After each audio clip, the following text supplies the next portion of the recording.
Hey, this is John from Stub Group. We are a digital advertising agency and a premier Google partner, and we help businesses dominate Google Ads and make money online.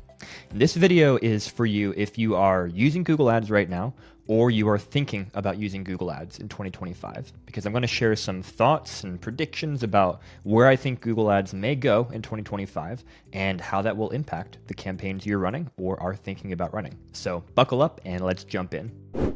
Let's talk about how the way people use Google may change in 2025, because that obviously has a massive impact on advertisers who are using Google to connect with customers and leads.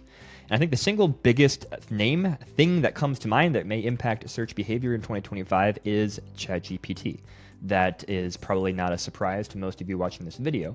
And I have various thoughts about this. I want to kind of dig into it because I don't see this, at least in 2025, as being a doom and gloom year for Google, but I do see it as being a significant stress test for Google. So ChatGPT is now a search engine, essentially. In October, I think, of 2024, they released the ability to actually search live and bring sources into ChatGPT. And so it's becoming a place, and already was a place prior to that, where some people are starting their searches instead of Google. Now, the question is, how many is some people? And probably the best data that we have publicly available right now is a study conducted, I believe, in November of 2024 by a brokerage firm called Evercore ISI. And they surveyed, I believe, 1,000 people, and they were looking to see, or they were asking those people, what services are the top service they use for searching. Now, people can use multiple services, so it's not like, hey, what's the only thing you use? But what's the first thing that you go to do searching? And back in June of 2024, when they had previously done this survey, about 1% of respondents were saying ChatGPT. And fast forward to November of 2024, and 5% of people were saying ChatGPT. Now, that doesn't sound like a big number. 5%, very small number compared to 95%, obviously. But look at that growth. It's a 5x growth in, 6 months, however many months that is, from June to November. And that pace, if continued, obviously, would very quickly have a dramatic impact on Google and how many people are going to Google first for searching as opposed to ChatGPT. Now, is that kind of growth going to continue? I would say probably not, because I think you have these buckets of consumers. You have the early adopters who are fascinated by new technology, by things like ChatGPT, and who jump on it, figure out how to leverage it, and start using it for a lot of their life. That early adopter bucket, though, is, I believe, a relatively small percentage of the overall consumer base who are using things like Google. Most people are, pretty bought into what they do. They have habits. They are busy living their lives. They're not necessarily checking out ChatGPT or not doing it on a daily basis, using it for multiple searches per day. So I think that the majority of consumers, for a while, will continue to use Google. But that said, every single percentage point that is taken away from Google is a massive deal when you talk about the size and scale of Google, how many people are using it, how much money goes through Google from advertisers, etc. And this is the first time in a long time that a tool has, I think, really had a significant potential and growth trajectory in terms of taking share away from Google. And so that's a very big thing to watch this year, is just how will things like ChatGPT, as well as other services like Claude or Perplexity, etc., how they may take traffic away from Google. Another thing that can change not so much whether people are using Google, but how they're using Google, is AI overviews. AI overviews is something that released in 2024. 2025 will be the first full year in which it exists. And this is, in many respects, Google's answer to ChatGPT, or at least some aspects of ChatGPT. Now, Google also has Gemini, which is their direct competitor with ChatGPT. But with AI overviews, this is when you're searching on Google and you see kind of an AI-generated overview of information come up at the top prior to seeing links to ads or links to just organic results. And this is something that you'll see and a lot of searches. Google's trying to very quickly give you an answer to your search. Now, they are still pointing traffic to the rest of the web. You can look at the sources for the sentences, the paragraphs that are in the AI overviews and click through to that. And people definitely are. We're seeing that in our data. People are engaging with those links and going to the actual sources for that information. But this impacts advertising because it's changing how the SERP, the search engine results page, appears and placements and what goes where. And so this is something to be monitoring very closely in terms of how does this impact how often your ads are showing, where your ads are showing, how people are engaging with them, etc. But then also the big unknown factor at this point is exactly how Google is going to integrate advertising into the AI overviews. Google has said that they are going to. There's been examples that have been provided of things like, searching for how to clean something and then seeing links to go purchase detergent or product cleaner in the AI overviews. That's kind of one example that's been around the web. But at the end of the day, Google is very good at monetizing, and they're in the search game, and they want to monetize every square inch that they possibly can of the search engine results page, while still maintaining a good experience for users so that they keep sticky and don't lose users. And so I firmly believe that we will see advertising incorporated into AI overviews. Exactly how that's going to work, how much control we have over that placement, how that will work separate from the other search ads and shopping ads and so forth that we run is the big question mark. So this is also something that we're monitoring very closely, and we'll look to jump on when we have more access to that advertising placement, because whenever something new comes out, there's always an edge that we can capture on behalf of our advertisers that we're working with. And moving on from how search behavior may change or how the actual search engine results page may change, I'm going to make the argument that I think tracking is going to get worse in 2025. And what I mean by that is I think it's going to continue getting harder and harder to understand, to know exactly what's happening after someone clicks your Google ad, gets to your website, and what transpires, and then getting that data back into your Google advertising account as a conversion, as a data point. And one of the big reasons I think it's going to continue to get worse is because as more and more people use cookies kind of the way they're supposed to, by doing things like asking for permission from people before they fire cookies, which also generally includes firing tracking code from things like Google Ads and Google Analytics. As people do more and more of that, what we're seeing from our advertising, from our clients, is more data gaps. It's getting harder to get that data back into Google Ads. Now, Google's doing things like enhanced conversions, where they're trying to fill in some of these gaps and still give you the opportunity to bring first-party data back into Google Ads, so that you can capture some of those gaps. But between things like those cookie realities, browsers like Safari, Firefox, who are continuing to always push towards privacy and less tracking, I think we're going to continue to see just less in-app attribution. What I mean by that, again, is actually seeing in your Google Ads account conversions. Now, this doesn't mean that the campaigns are actually working less well. It just means that you have to be kind of smarter and more strategic about understanding the success or lack of success from your campaigns and looking at the signals in your account to try to identify, okay, this is working well when we're doing this type of thing, we're seeing good numbers coming in. When we're doing that type of thing, we're not. And looking at things from a bigger picture perspective. This is something we talk about a lot with our clients, which is, yes, we want to track as much as possible directly back to the campaigns. And we spend a ton of time working with our clients to do that through things like phone call tracking, tracking on the website, form submissions, order submissions, etc. But at the end of the day, don't rely solely on those in-app numbers. We also need to be looking at bigger picture things like how is overall revenue, how many new customers are coming in, how are those types of things changing as you make changes in your advertising strategy. When you put more money into advertising, are we seeing revenue increase, or are we just seeing your media efficiency ratio decrease because revenue is staying flat but you're spending more money to drive that revenue? Things like that. There's a lot of bigger picture conversations that need to be had, and this is not new. This is not a new thing in 2025, but I think it's going to continue to be emphasized, to escalate, and be an issue that people in the advertising space are going to need to deal with. Now let's talk about a couple of campaign types within Google that have changed and I think will continue to change in 2025. First one I want to talk about is Performance Max, which I'll probably call PMax for most of this video. And I'm actually surprised to say that Google is getting more transparent with PMax campaigns, which is very rarely the case. I don't usually get to say, hey, Google is giving us more control, more visibility into a campaign. Usually it's the opposite. Usually it's becoming more and more black box.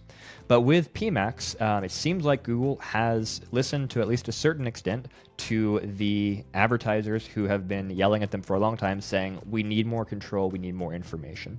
And there's been some positive movements, things like being able to have more control over negative keywords in PMax campaigns, more insight into the placements your ads are actually serving on PMax, being able to see data about that, and other things along those lines, where it's a little bit less of a black box, a little more visibility, a little more control. I hope to continue to see that be the case in 2025 and see additional developments there. But I will say kudos to Google for at least being on the right track and going in the right direction with Performance Max campaigns.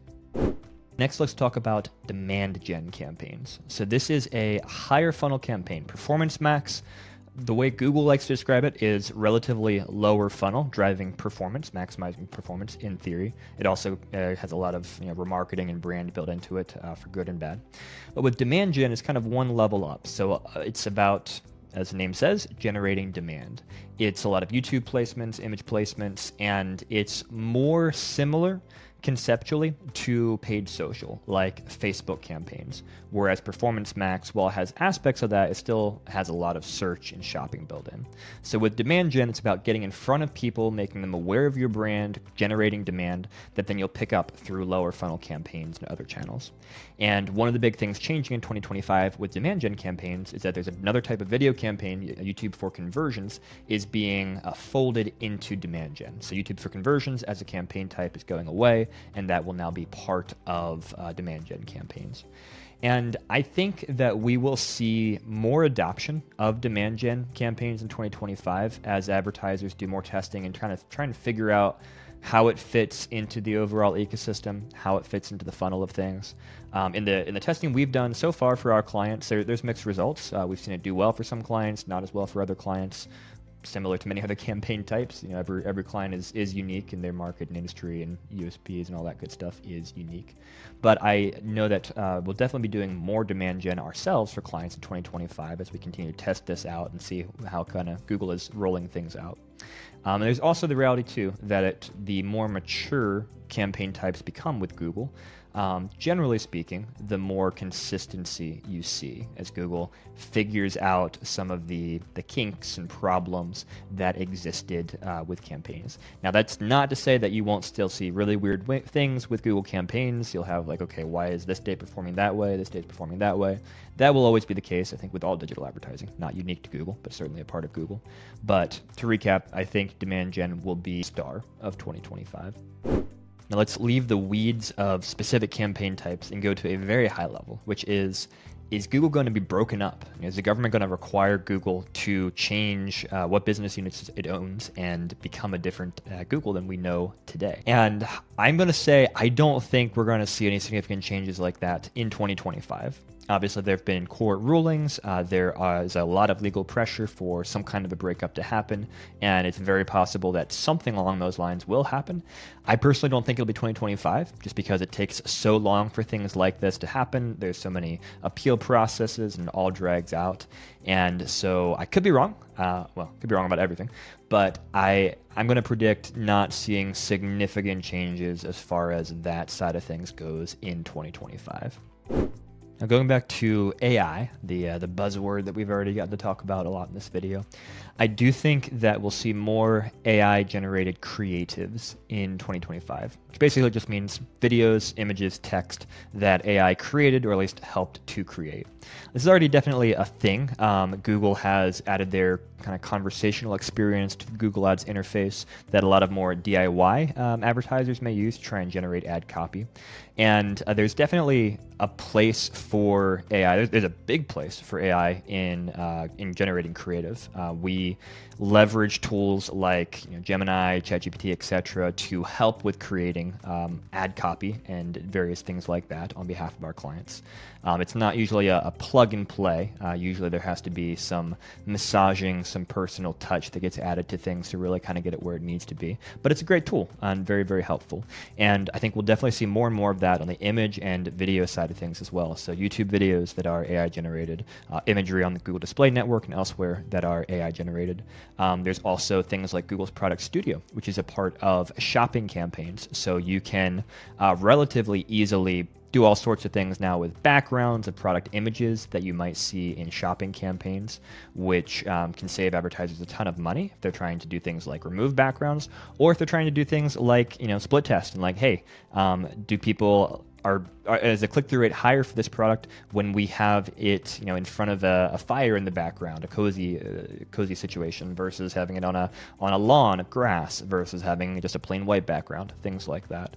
So there will be lots and lots of AI-generated content in those various areas. I will also say too, you still have to watch out. So there are still many examples and accounts that we see all the time where Google's AI-generated text, for example, for things like automated ad assets or actually creating automated ads, is really problematic, making poor choices, saying things that aren't accurate, things like that. So you still need humans watching things, monitoring things, and leveraging these tools, and that's where you get the best performance, when you marry the human with the AI and take the best of both. Another trend I think we'll see more and more of in 2025 is advertisers consolidating vendors in the marketing space. And what I mean by that is, if you're working with a Google Ads agency, an SEO agency, an email marketing agency, etc., we're definitely seeing the trend of advertisers saying, too much. I want to have more centralization of work. I want to be working with fewer people. I want more of a one-stop solution as opposed to tons and tons of different vendors. And so I think we'll see more advertisers doing that and moving to places where they're able to work with an agency, with a freelancer, etc., across a variety of disciplines in the marketing space. And this is something that we're hearing from Stub Group clients as well, and something that we are answering as well, and working on providing more services beyond Google Ads to our clients to meet those needs and ultimately find more customers online and help businesses make more money. So while there will certainly still be many, many advertisers who are working explicitly, let's say with Google Ads agency or an SEO company, etc., I think you'll also see a lot of that vendor consolidation going on in 2025. Another thing that we can pretty much always count on going into every year is that Google's cost per clicks will continue to increase. It will always get more and more expensive, generally speaking. And there's many reasons for this. Obviously, Google is always trying to increase revenue. Advertisers, there's generally more and more advertisers coming in and fighting over the traffic that's available, and so forth. And at the end of the day, it's an expensive world out there, and I think it will continue to get more expensive. And so it's always more and more important to make sure that every single click counts, to not be getting clicks from the wrong people who aren't converting, and to be aggressive at getting the traffic from the people who actually are going to turn into dollars in your pocket. So I'm sure we'll see cost per click continue to increase, and hopefully we'll continue to see innovation in the way that agencies, advertisers, and so forth combat that by being more and more strategic about their targeting, about their creative, and about what happens after people click the ad that is actually important in getting people to convert on the website, on the phone, and so forth.